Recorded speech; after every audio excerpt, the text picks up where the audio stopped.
Pada suatu hari, Yohanes berkata kepada Yesus, "Guru, kami melihat seorang yang bukan pengikut kita mengusir setan dalam nama-Mu. Lalu kami cegah dia karena dia bukan pengikut kita." Tetapi Yesus berkata, "Jangan kamu cegah dia, sebab tidak seorang pun yang telah mengadakan mukjizat dalam nama-Ku dapat seperti juga mengubah Aku. Siapa saja yang tidak melawan kita, ia ada di pihak kita.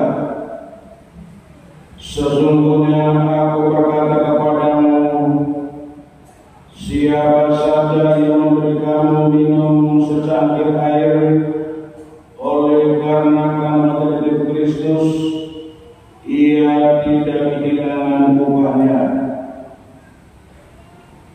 Siapa saja yang menyebabkan salah satu dari anak kecil ini yang pernah kepada kulit berbuat dosa, lebih baik baginya jika sebuah batu giling diikatkan pada lehernya lalu dibuang ke dalam laut.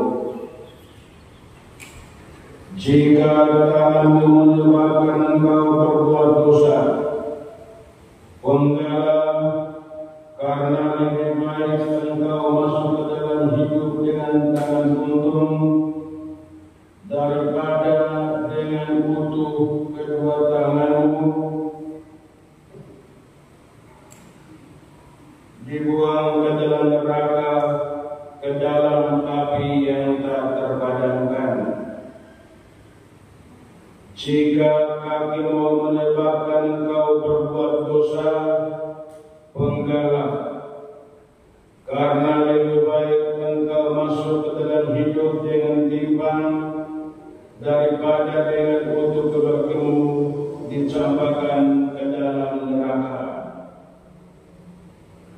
Jika matamu menyebabkan engkau berbuat dosa, cungkilah, karena lebih baik bagimu masuk ke dalam kerajaan Allah dengan bermata satu daripada mata dua dicampakkan ke dalam neraka, di mana ulat-ulat yang tidak mati dan api itu tidak terpadamkan.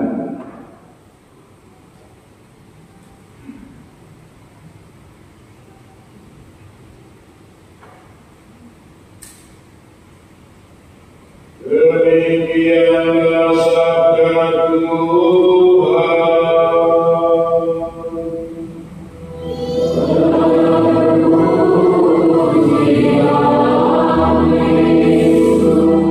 Bapak Ibu, saudara-saudari, adik-adik, umat beriman yang dicintai Tuhan,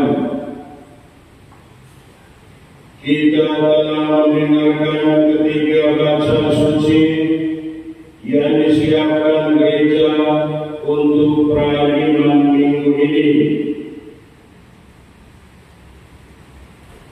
Saya mengajak Bapak Ibu saudara-saudari untuk mendalami firman Tuhan pada hari pagi ini dengan tema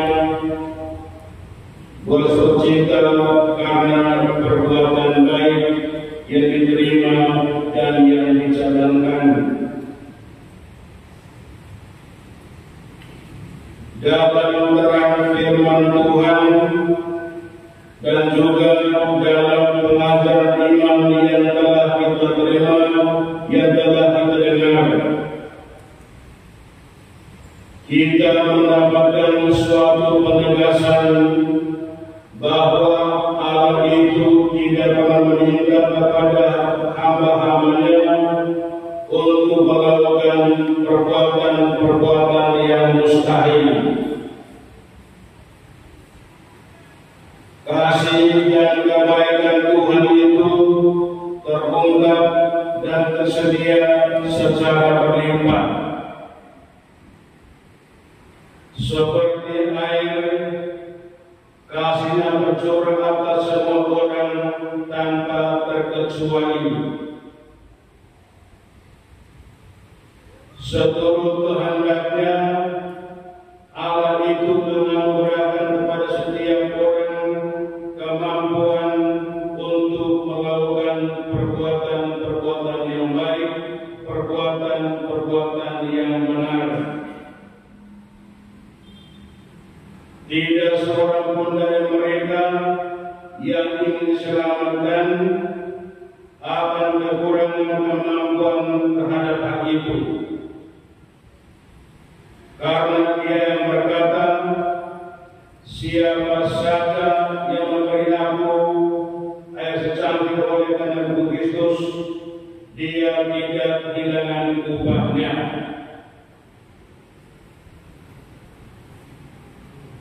Saudara-saudari terkasih, umat beriman yang dicintai Tuhan, ada kata-kata bijak dari Santo Gregorius Nyssa dalam bukunya tentang cara hidup orang Kristiani. Dia memberikan penegasan bahwa niat, sikap, dan perbuatan yang baik itu bukan monopoli suatu kelompok tertentu. Setiap orang beriman, dia berhak, dia mempunyai kewajiban untuk melakukan perbuatan-perbuatan yang baik yang bermanfaat untuk sesamanya sendiri. Dengan demikian, dia menyenangkan hati Sang Pencipta. Sekalipun demikian, dalam kenyataannya ada sejumlah orang yang tidak suka, yang suka sinis atau iri terhadap perbuatan-perbuatan baik yang dibuat oleh pribadi-pribadi yang lain. Perasaan semacam ini dapat semakin kuat ketika kita mengetahui bahwa dia ini ternyata bukan dari kelompok kita. Dia ini bukan orang kabinet saya. Dia ini bukan seagama dengan saya. Padahal ini terdalam dari ayat Tuhan bahwa Tuhan menghendaki kita sebagai anak-anak-Nya berlomba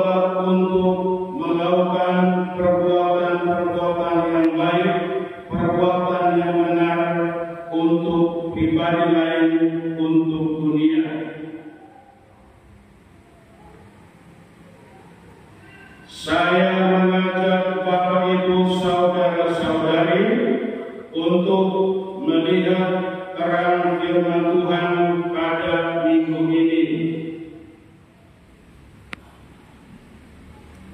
Dari 3 bacaan minggu ini, ada 2 bacaan berbicara tentang perbuatan yang baik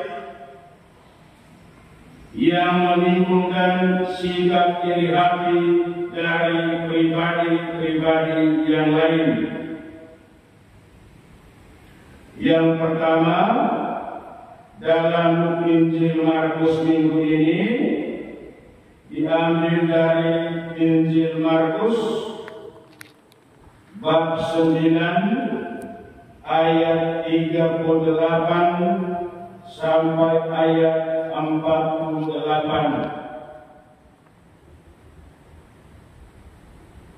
Untuk kutipan Injil ini, dia mempunyai kaitan dengan kutipan terdahulu, Injil Markus bab 9 ayat 14 sampai ayat 28.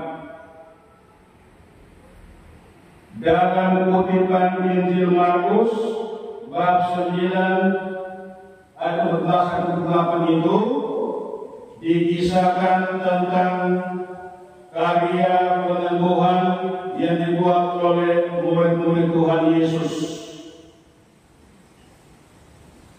Pada waktu itu, murid-murid itu dihadapkan dengan seorang anak yang sakit kerasukan roh jahat.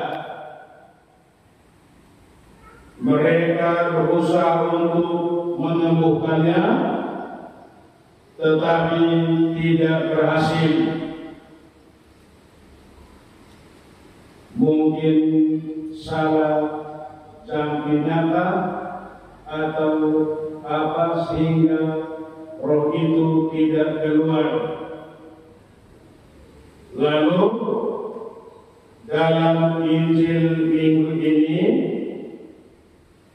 kita mendengar Yohanes menegur seorang yang bukan murid Tuhan Yesus, menemukan anak itu dan dia mencari sembuh. Pertama, reaksi Tuhan Yesus mengatakan jangan cegah dia, karena ketika dia berbuat baik itu berarti dia berada bersama kita. Lalu para murid bertanya kepada Tuhan Yesus, Guru, kalau hal-hal seperti itu, kira-kira langkah-langkah yang bagaimana yang perlu kami buat sehingga karya kami itu berhasil? Yesus memberikan pencerahan kepada para murid dan para pendengar. Bila mengalami persoalan kesulitan, jangan adalah jalan doa. Dengan berdoa itu kita memohon bantuan Allah yang Maha Kuasa. Dia akan bertindak dan dia akan memberikan kepuasan kepada kita sebagai murid-muridnya. Hal yang sama juga saudara-saudari tampak dalam kutipan bacaan pertama minggu ini dari kitab Bilangan.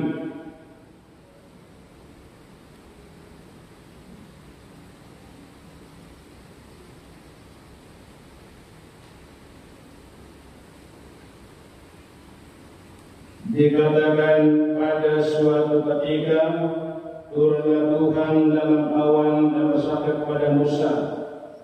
Ia memanggil sebagian dari roh ada pada Musa, memberikannya kepada 72 tua.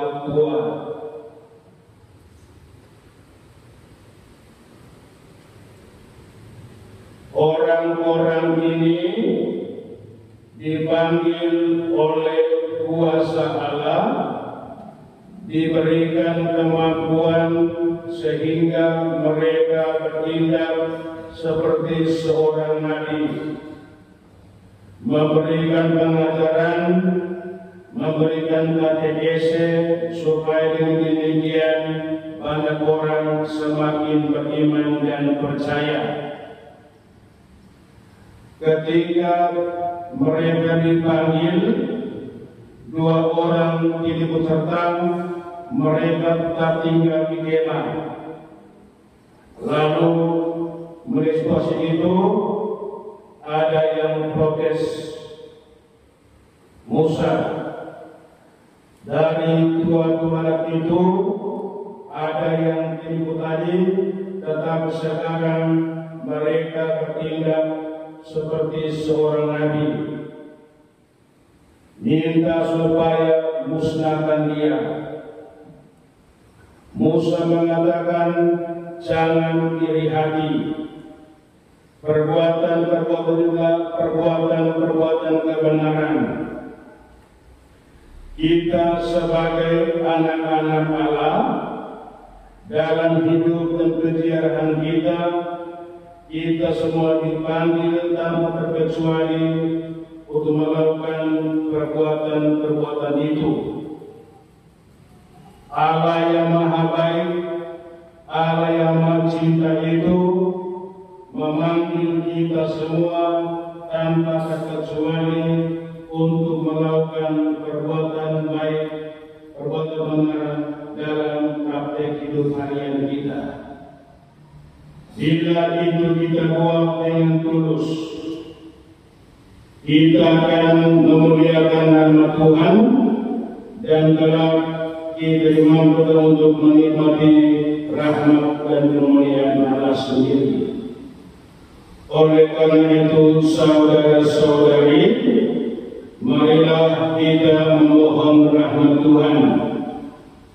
Semoga karena bantuan rahmat Tuhan, kita semua dibimbing, kita digerakkan untuk melakukan perbuatan yang benar, sehingga dengan demikian nama Tuhan dimuliakan ini dan sepanjang masa. Amin.